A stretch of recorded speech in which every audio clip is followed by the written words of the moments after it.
Si certains de vos proches sont constamment en couple, d'autres à l'inverse ont bien du mal à se caser, même lorsqu'ils semblent ne pas être si bien dans leur célibat. À y regarder de plus près, vous pourriez bien même leur trouver quelques similitudes au niveau de leur signe astrologique. En tout cas, les astres ont bien leur avis sur les signes les plus malchanceux en amour. Alors vos amis célibataires endurcis et pas vraiment heureux de l'être en font-ils partie? Si ce sont ces 3 signes qui semblent ne pas être les plus chanceux en amour, si est-il tout simplement en raison de leur approche de l'amour, leur manière de gérer leurs sentiments, mais aussi leur envie de vivre à deux.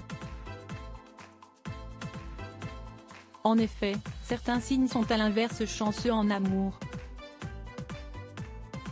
Il s'agit notamment des Poissons, du Cancer ou encore du Taureau et de la Vierge. Si le premier, dernier signe du zodiaque, n'est tout simplement qu'amour, le Taureau, lui, avance en amour comme un compétiteur. Mais alors quels sont nos 3 signes les plus malchanceux en amour? Si l'amour restant intact des décennies est un rêve pour beaucoup, certains auront plus de mal à l'atteindre. Il s'agit notamment du signe du Scorpion. Même si ce signe d'eau est particulièrement sensible, le Scorpion a un tempérament destructeur. Le natif de ce signe est le spécialiste des excès en tout genre. Ainsi, il aime à 100%, et à l'inverse n'aime pas. Ce qui rend l'amour durable assez difficile.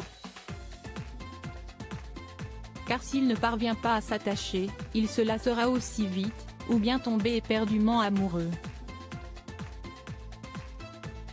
Et là l'intensité pourrait en faire fuir quelques-uns pas à la hauteur. Avant de rencontrer la bonne personne, le natif de ce signe connaîtra donc quelques histoires. Si est-il le cas de Jennifer ou encore de Florence Foresti, native du Scorpion. Récemment tombée amoureuse d'Alexandre Kominek, humoriste de 14 ans de moins qu'elle, la maman de Tony, 15 ans, n'y croyait plus. Et à l'aube de ses 50 ans, elle semble vivre passionnément les choses. L'amour arrive dans votre vie et vous recommencez à zéro, et vous avez 16 ans. Profitons-en, a-t-elle fait savoir. L'un indépendant, et l'autre exigeant. Trop, le Verseau est aussi un signe qui n'est pas des plus chanceux en amour. Il faut dire que si est le signe astrologique le plus indépendant du zodiaque. Le Verseau tient à sa liberté plus qu'à toute autre chose.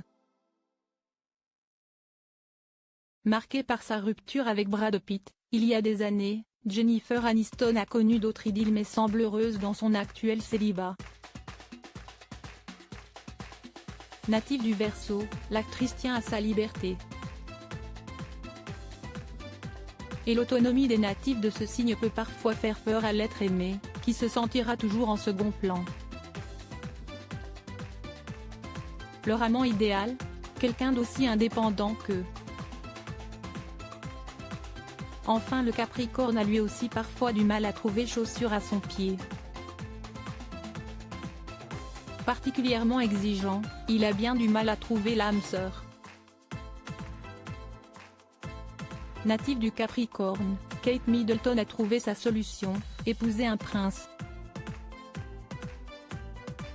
Précisons tout de même à mi-Scorpion, Verseau et Capricorne que rien n'est déterminé. L'amour ne dépend pas seulement des astres, mais aussi du parcours bien personnel de chacun. Enfin, même lorsque les signes astrologiques entrent en jeu, il faut aussi prendre en compte le reste du thème astral et non seulement le signe solaire. Vous voilà sauvé.